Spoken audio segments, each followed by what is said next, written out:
Buenas tardes. Bienvenidos a las jornadas de la reunión anual de la Asociación de Insuficiencia Cardíaca de la Sociedad Española de Cardiología.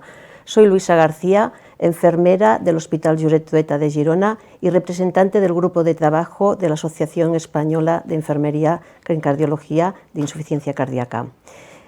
Abrimos estas segundas jornadas con la mesa de enfermería. Contamos con 3 ponentes que cada uno van a tener 15 minutos para su exposición. Al final del debate, al final de todas las exposiciones, abriremos el debate y el chat. Recordaros que podéis mandar vuestras preguntas a través del chat para que nuestros ponentes os contesten. También quiero recordar que estas comunicaciones van a estar expuestas en la web de la asociación y sin nada más, pues venga, voy a dar la bienvenida a los 3 ponentes de enfermería, que va a empezar Patricia Conejero, que es enfermera del Hospital Universitario de la Fe de Valencia y nos va a hablar de la valoración psicosocial pre-implante de los dispositivos de asistencia ventricular izquierda o trasplante cardíaco. Cuando quieras, Patricia. Muchas gracias, Luisa. Buenas tardes, soy Patricia Conejero Ferrer, enfermera coordinadora de dispositivos de asistencia ventricular en el Hospital Universitario Politécnic La Fe de Valencia. Ante todo, agradecer a la Sociedad Española de Cardiología y en concreto a la Asociación de Insuficiencia Cardíaca haberme concedido la oportunidad de explicaros brevemente cómo valoramos si un paciente será o no candidato de implante de un dispositivo de asistencia ventricular. Aquí os muestro un poco el esquema del equipo VAD, que VAD son las siglas de dispositivo de asistencia ventricular en inglés. ¿Vale? Decir que no es fácil valorar si un paciente es candidato o no al implante de un dispositivo, por eso el equipo VAD nos reunimos todas las semanas para comentar cada caso en concreto y tomar decisiones. Sí es verdad que también echamos en falta que haya un psiquiatra, un psicólogo, un trabajador social propios del equipo, como lo hay en los centros de gran magnitud de pacientes, pero claro, estos centros son Berlín, Madoyenhausen, Hartfield, la Pitié de París, tienen muchos más pacientes que tenemos nosotros en este momento. Una vez se ha decidido que se va a implantar un dispositivo de asistencia ventricular a un paciente, la coordinadora VAD, yo misma, se encarga de proporcionar al paciente la información necesaria acerca de la intervención, el dispositivo, el posoperatorio. También proporciona información acerca de los cuidados a la alta, calidad de vida, capacidades y limitaciones tras el implante. Siempre nos gusta presentar al paciente también a otro paciente que ya lleve este dispositivo para que pueda proporcionarle una visión un poco más subjetiva.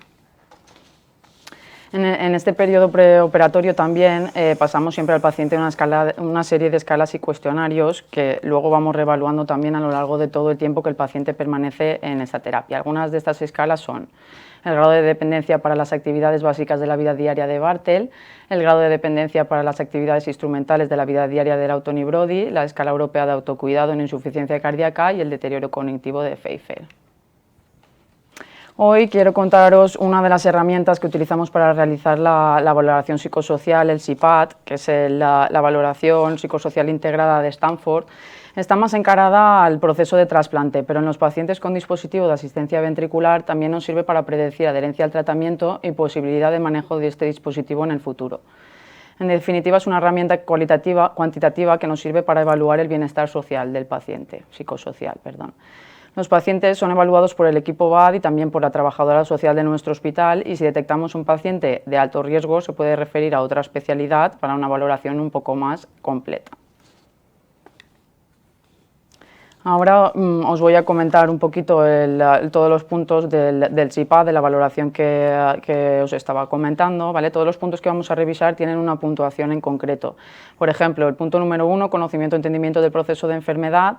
Si es excelente, la puntuaríamos con un 0, hasta pobre la puntuaríamos con un 4. Por lo tanto, a menos puntuación en el sumatorio final, mejor candidato para el implante de un dispositivo. Veamos los ítems que aborda. En primer lugar, el nivel de preparación, conocimiento, entendimiento del proceso de enfermedad, conocimiento, entendimiento del proceso de trasplante o dispositivo de asistencia ventricular, deseo, voluntad del tratamiento, esto es muy importante, que el paciente quiera que se le ponga el dispositivo, adherencia al tratamiento, estilo de vida, dieta, ejercicio, hábitos saludables, etc. El segundo punto que vamos a valorar es el sistema de apoyo social. Que el paciente tenga disponibilidad de apoyo social, que funcional es este sistema de apoyo y el entorno y vivienda apropiado. Siempre realizamos una valoración del hogar del paciente Valoramos la instalación eléctrica que sea adecuada, el riesgo de caídas, si el paciente presenta barreras arquitectónicas, si la vivienda presenta barreras arquitectónicas, etc. Y el último punto del SIPAT es el estado psicológico del paciente. Muy importante también valorar la presencia de psicopatología en el paciente, la historia de déficit neurocognitivo, la influencia de rasgos de desorden en personalidad. En definitiva, según mi punto de vista, esta herramienta, el SIPAT, es una pieza importante de la valoración psicosocial, pero no es la única para aceptar o rechazar a un paciente para esta terapia. Además, creo que aparte de la valoración psicosocial previa al implante, también debemos evaluar el bienestar, igual que evaluamos el físico, también el emocional del paciente durante todo el tiempo que permanezca en terapia, ya que un paciente puede pasar de la primera a la segunda imagen en muy poco tiempo y debemos estar ahí para ofrecer nuestro apoyo. Además, nunca debemos olvidar al cuidador principal, parte muy importante en este tipo de terapias. El cuidador está formado junto con el paciente en el manejo del dispositivo y los cuidados que él mismo precisa. Es conveniente evaluar frecuentemente la sobrecarga del cuidador. Nosotros en concreto utilizamos el test de Zarit tanto en el preoperatorio como luego a lo largo de todo el tiempo que el paciente permanezca en terapia. Porque en el caso de que se presente sobrecarga del cuidador debemos abordarla a tiempo y ofrecer más apoyo al cuidador si precisa. Aquí os quiero mostrar un poco, este es el modelo que utilizamos en nuestro hospital para realizar la valoración del paciente, del cuidador y de la vivienda antes del implante. A ver, vamos a repasar el paciente. En cuanto al paciente, vemos en cuanto al nivel de estudios, veremos si el paciente tiene estudios, si vive solo o vive acompañado, si es dependiente o independiente. Veremos la actitud que el paciente presenta frente a esta nueva terapia que le proponemos. Y veremos el autocuidado que el paciente nos ha demostrado hasta la fecha. En cuanto a la vivienda, veremos pues, si presenta barreras arquitectónicas, veremos dónde vive el paciente, la distancia que hay de su casa al hospital y a su centro de referencia, cómo se trasladará el paciente en un futuro al hospital, si tiene coche propio, si en transporte público, si deberemos ponerle una ambulancia. La instalación eléctrica, lo que hemos hablado, veremos si la instalación eléctrica, porque este dispositivo depende mucho de la electricidad, funciona a baterías, pero luego por la noche los pacientes permanecen conectados con el adaptador de corriente, entonces veremos que siempre la instalación eléctrica sea adecuada y no tenga deficiencias y si las tiene que sean subsanables. Y en cuanto al cuidador principal, vemos sobre todo cuál es el parentesco con el paciente, si vive con el paciente o al menos vive cerca del paciente. La situación laboral, sobre todo en nuestro caso los que tenemos, la mayoría el cuidador principal está jubilado, pero bueno, si está en activo, ver si presenta disponibilidad completa, variable, qué profesión es la que tiene, también valoramos el nivel de estudios, si carece de estudios, tiene estudios básicos o superiores y sobre todo lo más importante, la actitud ante este nuevo rol. Si no se cree capaz, si está motivado y decidido, si tiene dudas, pero le podemos ayudar de alguna manera. Vale. Y nada, en definitiva, deciros que las herramientas de valoración psicosocial son imprescindibles para prever el riesgo de rehospitalizaciones frecuentes, la recurrencia de eventos adversos y pienso que sobre todo es útil para identificar pacientes de alto riesgo y poder mitigar las barreras potenciales para un resultado completamente óptimo. Muchas gracias por vuestra atención. Muchas gracias. Bueno, nuestra segunda ponente nos va a hablar de la fragilidad y es la señora Samar Abba, que viene del Hospital Universitario Dr. Josep Trueta de Girona. Cuando tú quieras, Samar. Gracias, Luisa. Buenas tardes. Para mí es un placer estar hoy aquí en esta única mesa de enfermeras que hay en esta reunión de insuficiencia cardíaca. Y antes de nada, que presento esta ponencia, quisiera hacer una pregunta, ¿qué es para vosotros la fragilidad? ¿Creéis que esta imagen representa la fragilidad? Un señor que necesita un poco de ayuda porque tiene inestabilidad de la marcha o dificultad en la movilidad. Quizá esta señora que necesita que le ayuden a alimentarse, porque si no puede acabar con una desnutrición, o simplemente dar apoyo. Bien, pues para preparar esta presentación he tenido dificultades para encontrar una única definición que explica qué es la fragilidad. Por una parte podemos encontrar esta de la Sociedad Española de Medicina Interna, síndrome biológico de disminución de reserva funcional y resistencia de estresores debido al declive acumulado de múltiples sistemas fisiológicos que originan pérdida de capacidad homeostática y vulnerabilidad en eventos adversos. En el siguiente estudio ya de una revista de gerontología, síndrome caracterizado de una disminución de reserva biológica que ocurre durante el envejecimiento. Resulta del declinar de la función de distintos sistemas fisiológicos que deja a la persona en una situación de especial vulnerabilidad frente a cualquier situación de estrés y se considera un marcador de edad biológica del individuo. La siguiente habla de un síndrome geriátrico que se emplea para definir a los adultos mayores que presentan una resistencia disminuida a factores estresantes, como enfermedades o cirugías, debido a una reserva fisiológica que también se encuentra reducida. Y la última habla de un fenómeno patológico multisistémico caracterizado por un equilibrio precario entre los componentes biomecánicos y psicosociales que representan un alto riesgo de institucionalización o muerte. Bien, en estas 4 definiciones podemos ver que, a ver si sé resaltar, podemos ver que, mayormente hablan de síndromes, se trata también el tema de la biología, del fisiológico, hablamos de vejez, de geriatría y también de los factores estresantes, perdón, que voy un poco lenta con el pulso, respecto al estrés, cómo afecta al estrés y que acaba haciendo una persona frágil, vulnerable. Bien, con todo ello es importante tener en cuenta sobre todo que la fragilidad es un síndrome clínico que conlleva un montón de manifestaciones, pérdida de peso, debilidad, baja actividad física, cansancio, lentitud de la marcha. El paciente es vulnerable a otros factores estresantes que pueden llegar, como la hospitalización o una intervención quirúrgica. La importancia de tratar la desnutrición, es importante también disminuir el riesgo de caídas, discapacidad y mortalidad, y debemos potenciar la prevención primaria y la secundaria.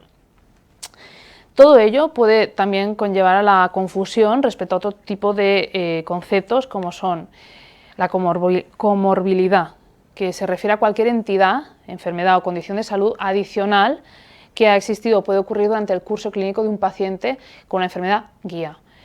Los estudios demuestran que más del 20% de los pacientes de mayores de 65 años o un tercio de los mayores de 85 padecen 4 o más enfermedades crónicas.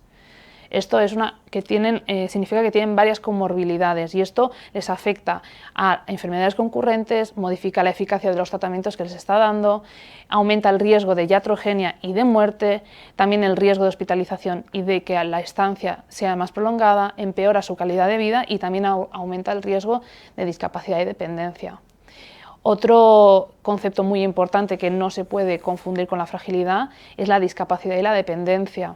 Significa la dificultad o pérdida para realizar o llevar a cabo actividades para el autocuidado y el manejo del medio ambiente, distinguiendo sobre todo el grado de complejidad entre las actividades básicas de la vida diaria y las actividades instrumentales. Bien,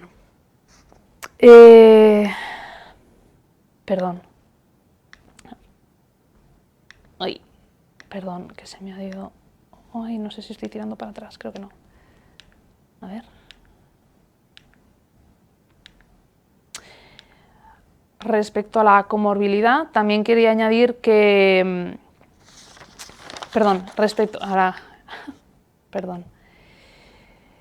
La importancia que quería darle a definir los 3 conceptos es que entre ellos puede haber confusión, pero sobre todo es importante preguntarse por qué, y es porque son altamente relacionados y pueden tener factores en común. Como podemos ver en este estudio del 98 hecho por Freud, estas 3 entidades son complementarias entre ellas. De hecho, demuestran que la fragilidad y la comorbilidad son predictores de discapacidad y de dependencia, así como la discapacidad y la comorbilidad empeoran la fragilidad. Además, la fragilidad y la discapacidad hace que la evolución de las enfermedades crónicas sea peor. Entonces, como resaltaba antes, también se habla de envejecimiento, de la edad. Entonces, los ancianos frágiles son aquellos que tienen con más frecuencia enfermedades crónicas, e incluso la incidencia de hipertensión y de insuficiencia cardíaca se multiplica por 2 o por 3. Además, desarrollan más discapacidad respecto a los pacientes que no son frágiles, y las mujeres de mayores de 65 años tienen más riesgo de dependencia de las actividades básicas de la vida diaria, así como de la dependencia de la marcha. Perdón. A todo esto, ¿cómo medimos la fragilidad? Bien, disculpad, no me acabo de entender con el mando. En el estudio que os comentaba de Fried del 98, utilizan la escala Fried, en la cual valoran los ítems que vemos a continuación, y si se cumplen 3 o más, se categoriza ya al paciente con fragilidad. En el caso de que solo tenga 2, ya contemplaríamos una prefragilidad. A continuación hay este estudio chileno del 17, en el cual con una N de 105 personas diagnostican una fragilidad a prácticamente la mitad de la población, que contempla edades de 73 a 68 años, la mayoría son mujeres, y el 80% de la muestra es viuda. La clase funcional es a partir de 2 o más y frecuenta la polifarmacia.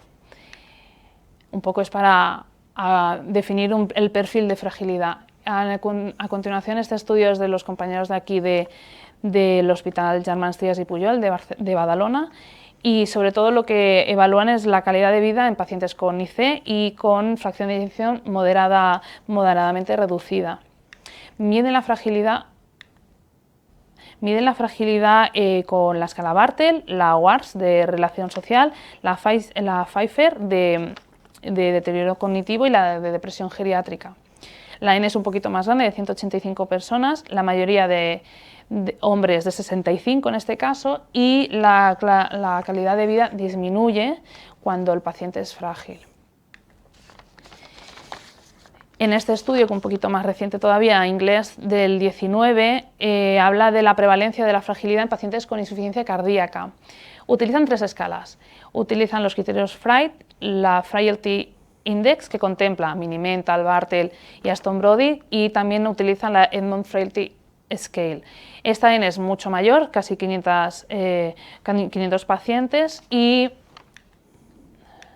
a ver los resultados. Vale.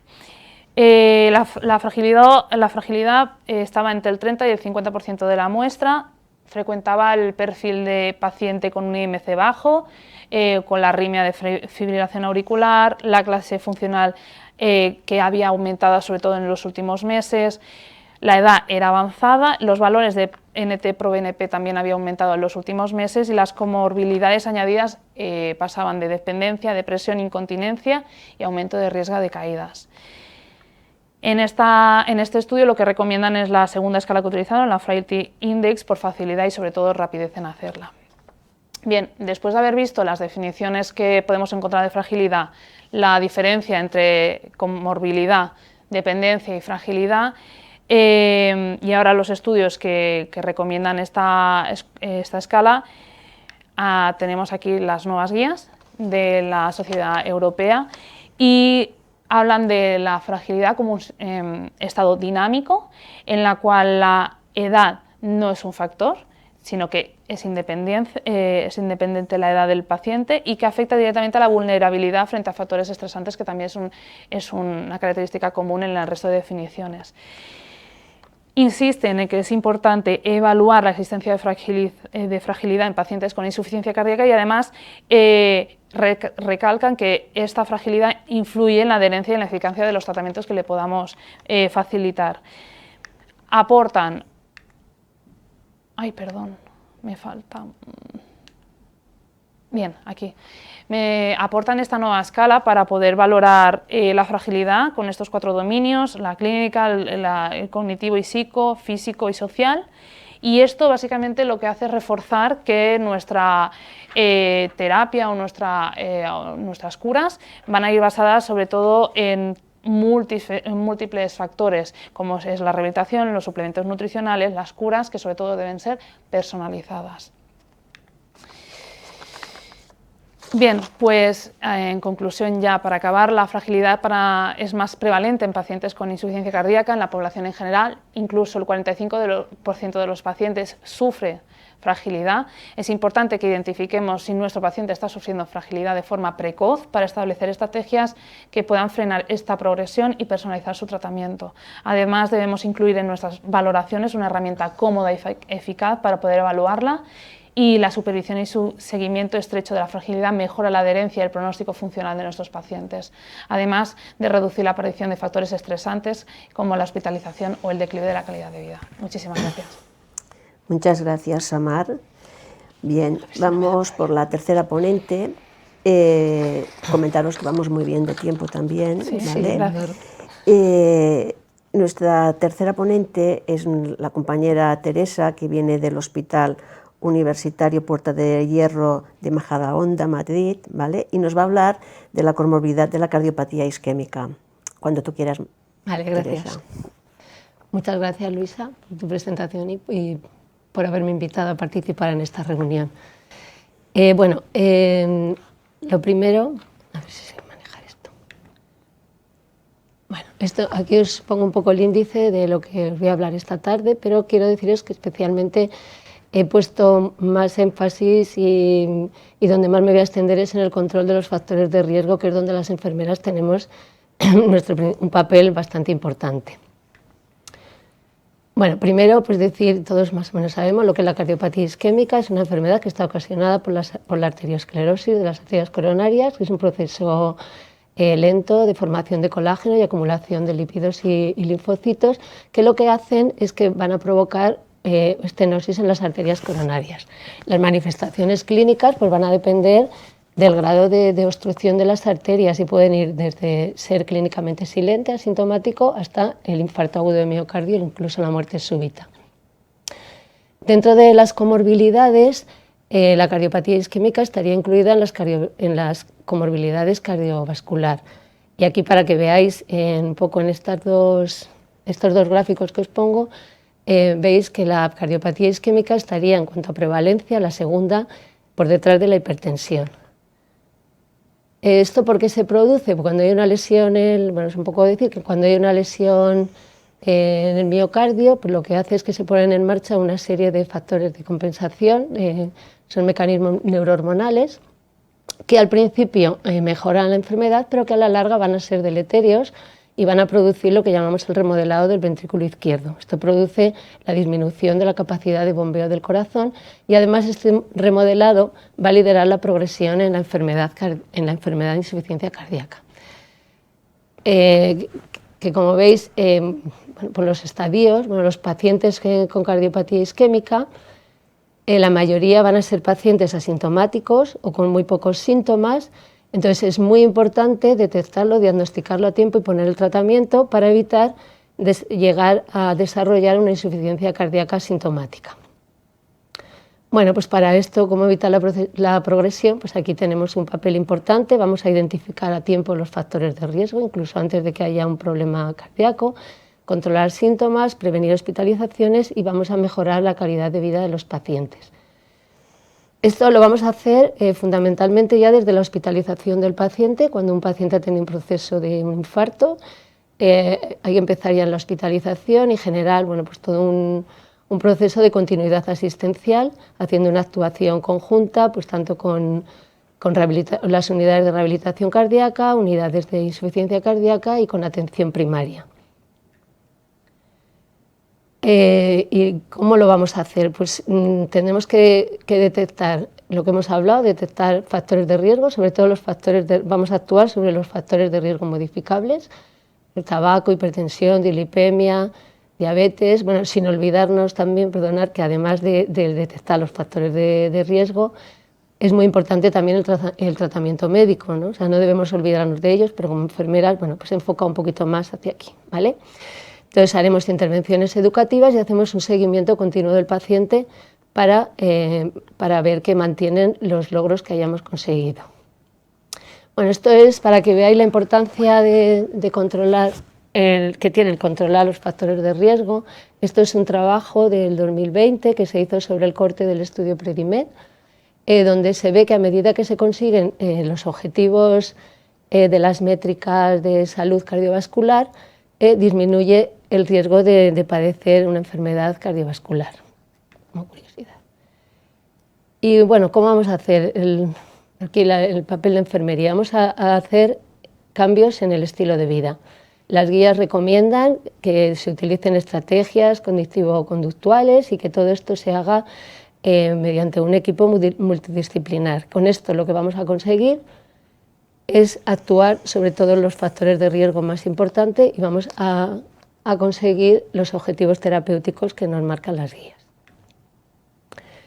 Bueno, en el objetivo de la intervención educativa enfermera, bueno, tenemos que conseguir que conozcan su problema, que lo entiendan y que participen de una forma activa. Es decir, vamos a poner al paciente como un sujeto activo.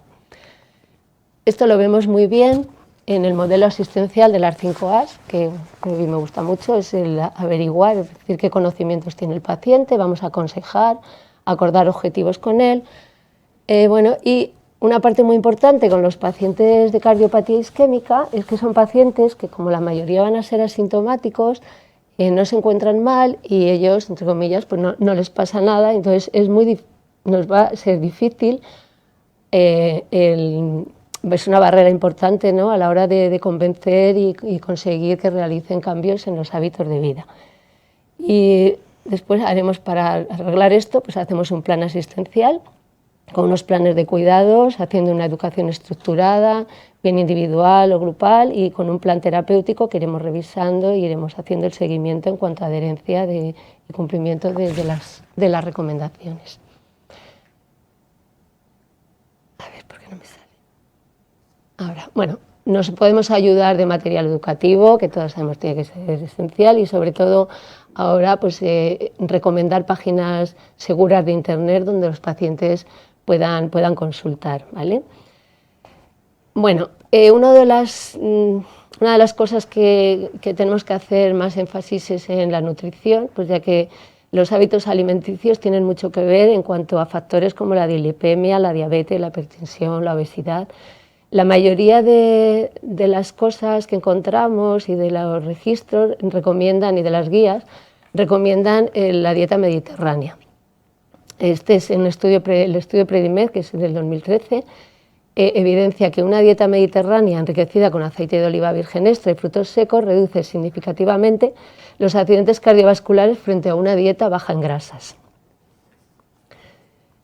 Una herramienta buena para dar a nuestros pacientes es la pirámide de los alimentos cardiovascular, que se resume muy bien toda la dieta mediterránea, y también nos podemos ayudar del plato de Harvard, que es muy similar, o sea, muy parecido, y bueno, creo que es muy visual y muy fácil de entender.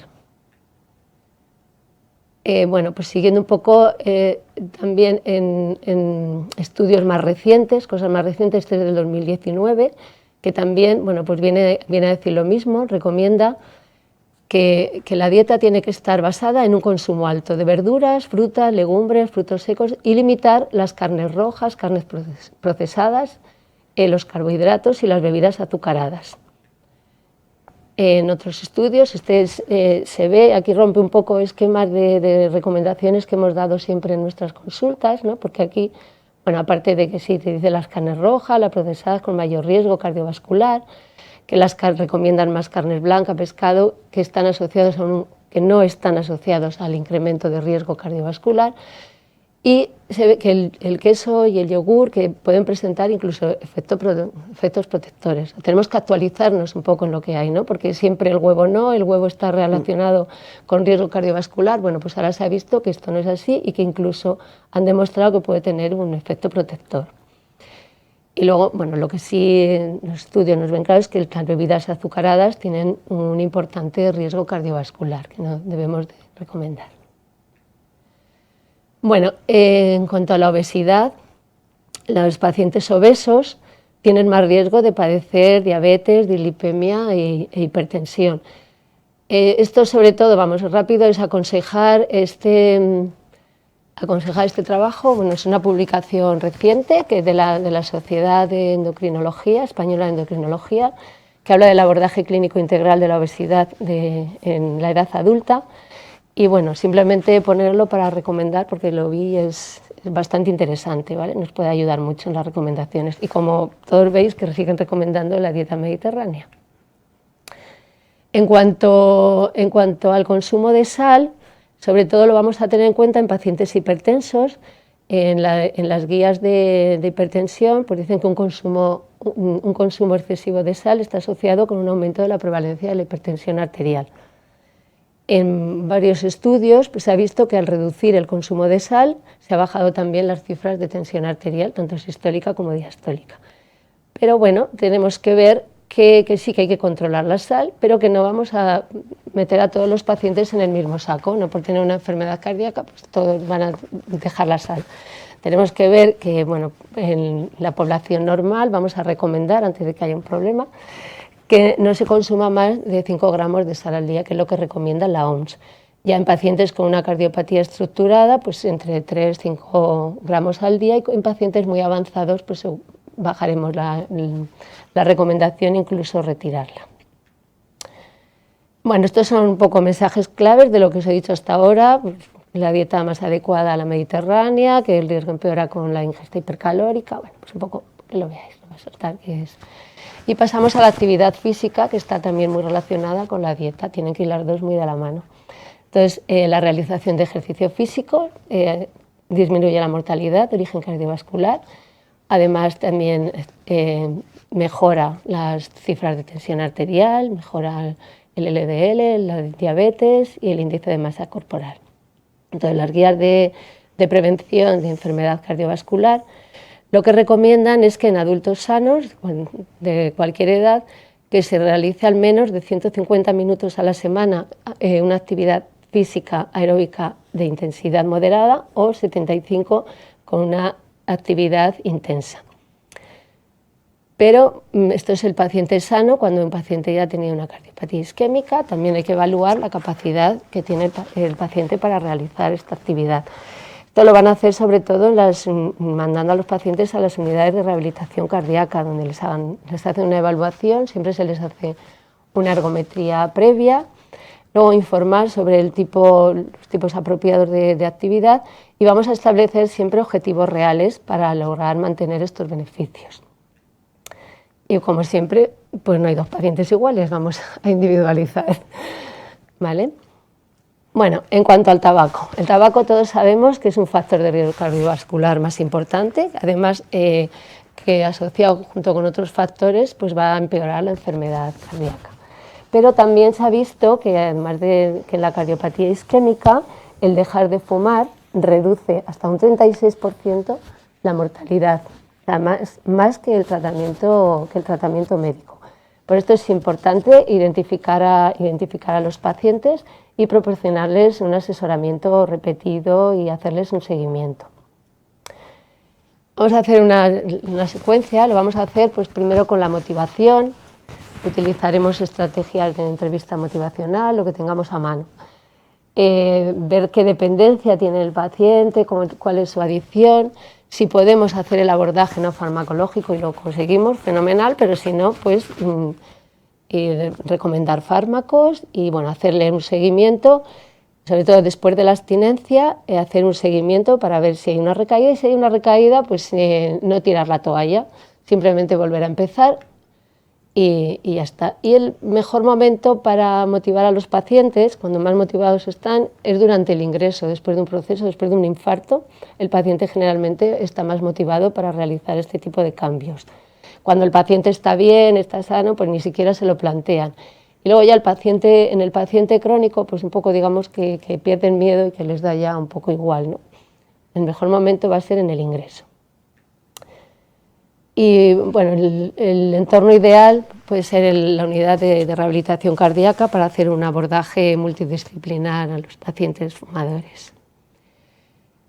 Bueno, los pacientes que han tenido un infarto presentan también muchos factores psicosociales. Pensamos que son pacientes, muchos son jóvenes y que que después de tener un proceso, una patología de este tipo, pues van a tener que hacer cambios en hábitos de vida que muchas veces no los van a entender y van a ser un poco rebeldes, van a presentar depresión, ansiedad, hostilidad, estrés, y es importante controlarlos porque si se mantienen van a la larga perjudicar más la enfermedad. Entonces, bueno, tenemos que hacer intervenciones de apoyo, animando a expresar las emociones. Tenemos que aprender a escucharlos, dedicarles suficiente tiempo, bueno, pues, que nos explicar muy bien y con un paciente claro para que nos entiendan, hacer un resumen de lo más importante y, bueno, visto en las evidencias, además se ve ya tirando para la enfermería, pues se ve que las intervenciones dirigidas por enfermeras tienen efectos beneficiosos en la ansiedad, depresión y el estado general del paciente con enfermedad cardíaca. Bueno, pues ya un poco para concluir, lo que tenemos que hacer es el seguimiento de todas las recomendaciones, hacer un seguimiento en las consultas de enfermería. Por supuesto, vamos a monitorizar tensión, todas las constantes, electro, haremos evaluaciones integrales, pero tenemos que atender a las preguntas tanto del paciente y del cuidador, que van a tener muchas. Aquí destaco un poco las más importantes y las que más nos van a preguntar, igual por teléfono que en las visitas presenciales, como es qué hacer con la antiagregación cuando un paciente tiene que ir a extraerse una muela al dentista, que siempre nos surge la duda. Lo más importante que tenemos que tener aquí en cuenta es que la antiagregación durante el primer año de un stent, o sea, del stent, no se debe suspender, ¿vale? Nos van a preguntar también sobre la actividad sexual. Bueno, la actividad sexual, recomendarles que va a ir muy relacionada con la tolerancia al ejercicio y que a medida que vayan tolerando el ejercicio podrán volver a su actividad sexual normal. También son pacientes que toman betabloqueantes y sabéis que los betabloqueantes producen disfunción eréctil, entonces siempre que no tomen nitritos podrán tomar Viagra, pero en cualquier caso les remitimos a su médico de familia o al cardiólogo para que él se lo ponga. Y en cuanto a la incorporación en a la vida laboral, va a ser positivo que se incorporen cuanto antes mejor. Y bueno, pues todo esto lo vemos mediante un checklist, que aquí es muy importante, o sea, aparte del cuaderno, de ver que tienen todos los controles, que se ven todo, hacer mucho hincapié en la adherencia al tratamiento. Son pacientes que se encuentran bien y llega un momento que piensan que ya no necesitan la medicación y la abandonan. Y esto lo que hace es que va a empeorar la enfermedad a lo largo del tiempo. Entonces, tenemos que ser muy insistentes en la adherencia tanto al tratamiento médico como a los consejos que les damos. Y bueno, pues ya como conclusiones, pues es que la cardiopatía isquémica hemos visto que es la segunda comorbilidad, insuficiencia cardíaca, que si esto no se trata va a progresar hacia una enfermedad, hacia una insuficiencia cardíaca sintomática, que es importante hacer una continuidad asistencial con los pacientes en todos los ámbitos, fomentar los cambios en el estilo de vida, vamos a hacer intervenciones educativas y hacer seguimiento del paciente. Pero esto tenemos que hacer, yo insisto en esto mucho, hay que saber explicar, saber que lo entiendan, motivarles, ayudarles, que sepan y que las cosas que hacen la hagan porque están verdaderamente convencidos, o sea, que lo hacen, yo les digo, que lo hacen por convicción, no porque se les prohíba. Debemos de quitar la palabra prohibida de las consultas, ¿vale? Y hay que explicar, motivar, y esto yo creo que es la clave del éxito de nuestras intervenciones, ¿vale? Y sin nada más de aquí. Muchas gracias. Muchas gracias, Teresa. Bueno, muy interesantes. Vamos a pasar al coloquio, pero antes de pasar al coloquio quiero recordar a las personas que nos estén viendo desde sus casas, pues que tenemos un chat habilitado para recibir vuestras preguntas. Entonces, a ver si os animáis y preguntáis a nuestros tres ponentes. A ver, yo voy a comenzar por ti, Teresa, porque como ya sabes, es un tema que muchas veces ya lo hemos hablado, lo hemos discutido, sí, ¿vale? Sí.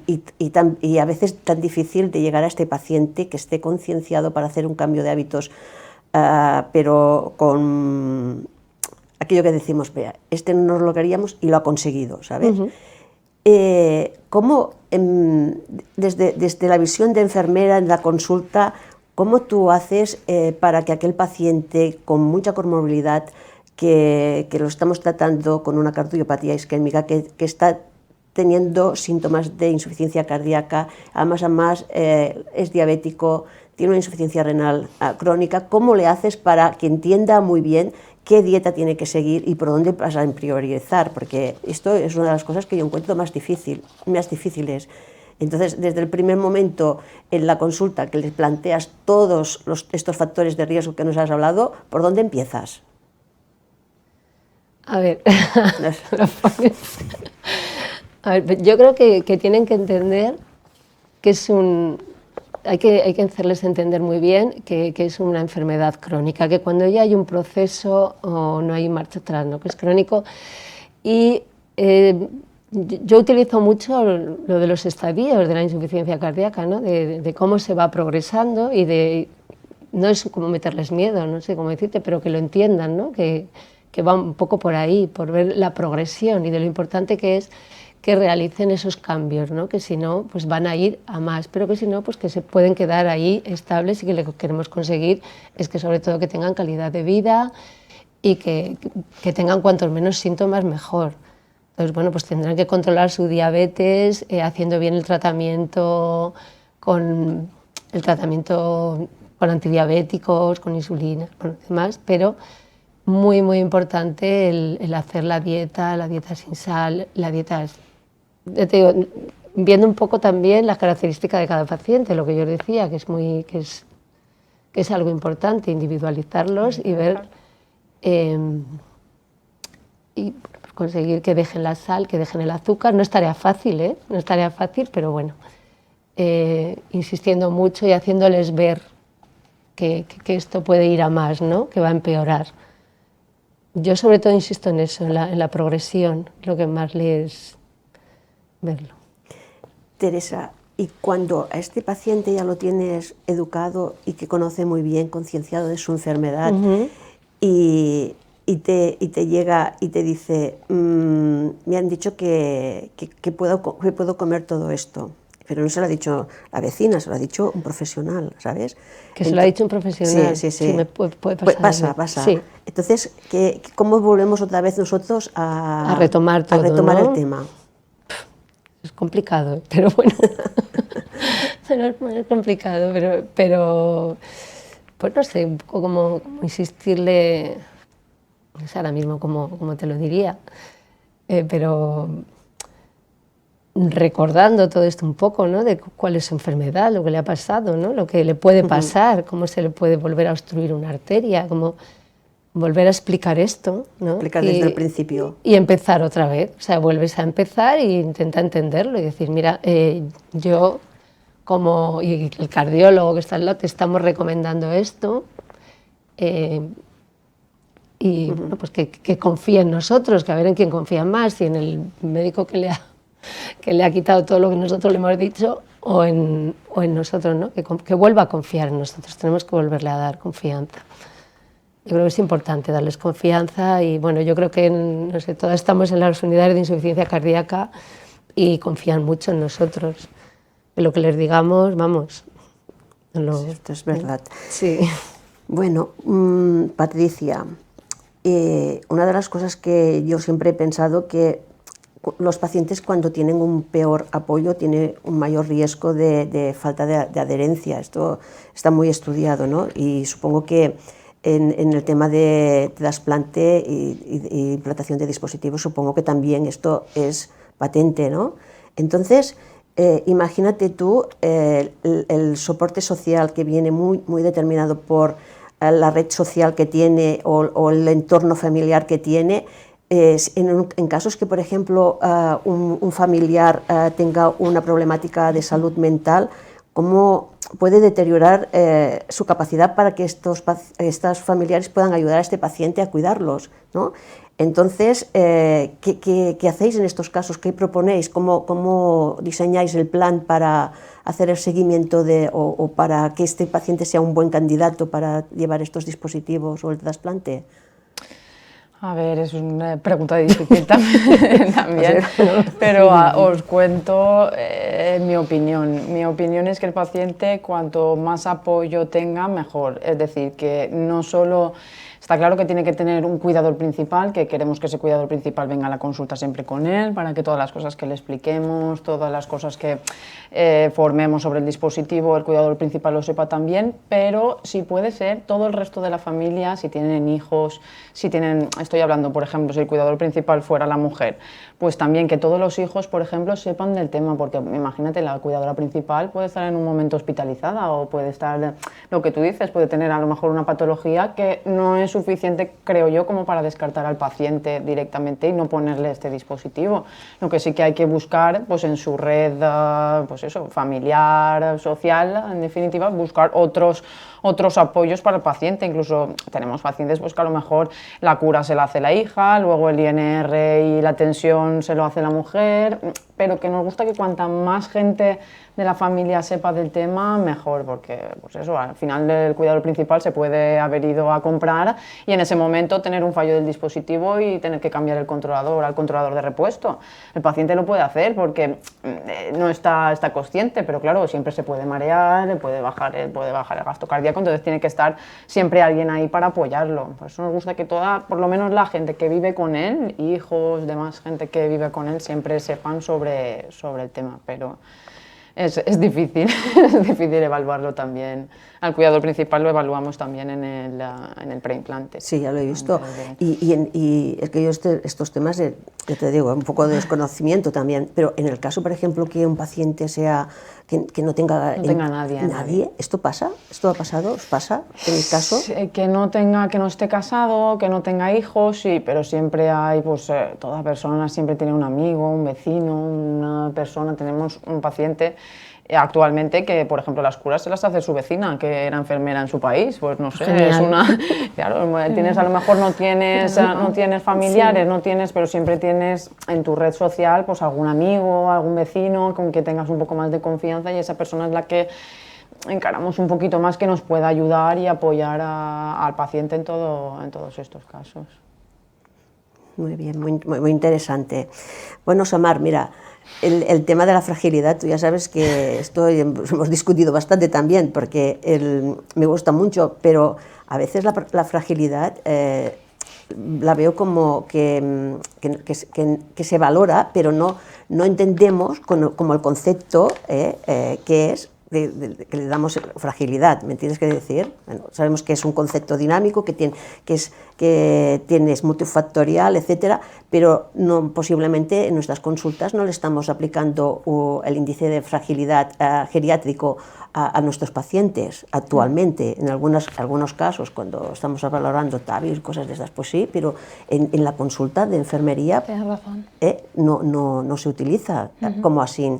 Sí que valoramos otros entes como la cromovilidad, como la edad, ya lo sé, ya me ha quedado claro, pero las cositas, pero no le llamamos índice. Entonces, me gustaría saber qué piensas ¿cuándo aplicaríamos este índice para valorar la fragilidad geriátrica? ¿Cuándo lo valoraríamos? Y como es un concepto muy dinámico, lo que tampoco me gustaría es encasillar al paciente en ese momento como frágil, sino es que quiero saber si se tendría que ser secuencial en el tiempo de valoración, cada cuánto tendríamos que valorarlo, y que si únicamente nos vamos a referir a una escala o podríamos valorarlo con muchas más escalas. Gracias por la pregunta, Luisa. La verdad es que después de preparar esta ponencia tengo clarísimo que la fragilidad debe evaluarse desde el primer día, desde el primer momento que tenemos al paciente delante, sobre todo porque a partir de ahí, como todas sabemos, es cuando estructuramos o planificamos las curas personalizables. En este caso, además, el tema de revalorar la fragilidad a lo largo de la secuencia de visitas que tenga con nosotros también es primordial. Por ejemplo, la situación social puede cambiar. Un paciente puede estar casado con hijos y de pronto divorciarse. Ese cambio puede afectar en su fragilidad para bien o para mal, no se sabe. La cuestión es tener en cuenta esa fragilidad todo el tiempo que vamos, digamos, progresando en las curas de este paciente. Escalas, bien, en los estudios que os he enseñado hoy hablan de que cualquiera es útil, cualquiera te sirve, cualquiera También pienso que depende del paciente. Lo mismo, como hablábamos, ¿no? La edad no es un factor que digas sí o sí. Lo mismo en un paciente joven de 30 y pocos no le vas a hacer un Bartel, porque se trabaja, estudia, tiene hijos, pero a lo mejor en un paciente de 80 no te lo vas a pensar, le vas a hacer un Bartel. Entonces yo creo que también juega el papel de lo mismo, ¿no? Igual que personalizamos las curas, pues también las herramientas, ¿no? para hacer la valoración de la fragilidad. ¿Y cada cuánto lo harías? Podríamos poner una fecha, 6 meses, 3, da igual, pero yo creo que también vuelve a hacer hincapié el factor que depende del paciente. Lo mismo es un paciente que a priori ha entrado a la consulta el primer día partiendo con cero fragilidad, que es autónomo en las curas, en su autocura, en su adherencia, tiene un total control, y el día de mañana, a lo mejor en 15 días, aparece pues, que ha fallecido su madre, o que tiene a su madre que ha claudicado y que se convierte en el cuidador principal, y en ese momento también se convierte en un paciente frágil. ¿Podríamos establecer por protocolo cada 3 meses? Sí, pero también puede cambiar eso y necesitarlo antes. Vale. Bueno, no sé si queréis añadir alguna cosa. Yo le iba a decir a Patricia, ¿no? Si os habéis planteado alguna vez, en el caso de que os falle el cuidador de las curas, el hacerlo en atención primaria, el que vayan a hacer la cura a atención primaria. Yo es que tuve un caso y tuve que ir a atención primaria a explicar bien la cura. ¿Vale? Entonces yo no sé, sí. Entonces no sé si os ha surgido. A ver, intentamos que el paciente, si vive cerca del hospital, venga al hospital a que se lo hagamos nosotros. Igual que cuando está ingresado, sabemos que las enfermeras de la planta saben hacerlo, igual que las de reanimación saben hacerlo, pero prefiero siempre que seamos nosotros los del equipo los que lo hagamos, por ver simplemente la evolución de la herida. Sí. Es el mismo caso que en atención primaria, como hay tanto cambio de bajas, claro, nuevos enfermeros, lo que dices tú, claro, cada 2 por 3 tendrías que estar yendo al centro de salud a formar, que igualmente cuando damos de alta a un paciente siempre voy al centro de salud a hablar con el médico de cabecera. Bueno, ahora con lo del COVID, pues por correo, videollamada o como sea, formamos al médico de atención primaria del paciente y a las enfermeras del centro. Pero la cura en concreto siempre intentamos que sea la misma persona. Incluso hemos tenido pacientes que se lo hacen ellos mismos. Es más difícil porque tienen que ponerse espejo, sí, pero preferimos que se lo haga el propio paciente, porque cuando ven un cambio, claro, y si van al centro de salud, un día se lo hace un enfermero, el otro día sí, otro enfermero, no va a ver la evolución. Los pacientes cada 2 por 3 nos están mandando fotos, o el cuidador principal de mira, pues mira cómo lo tengo, Patricia, mira qué le pondría, le cambio, le pongo la gasa de antibacteriana, la normal, ¿me entiendes? Entonces eso en el centro de salud es un poco más difícil, pero bueno, si el paciente, por ejemplo, no tuviera apoyo familiar ni social ni de ningún tipo, pues sería una posibilidad también. Muy bien, vamos a ir finalizando. Muy bien.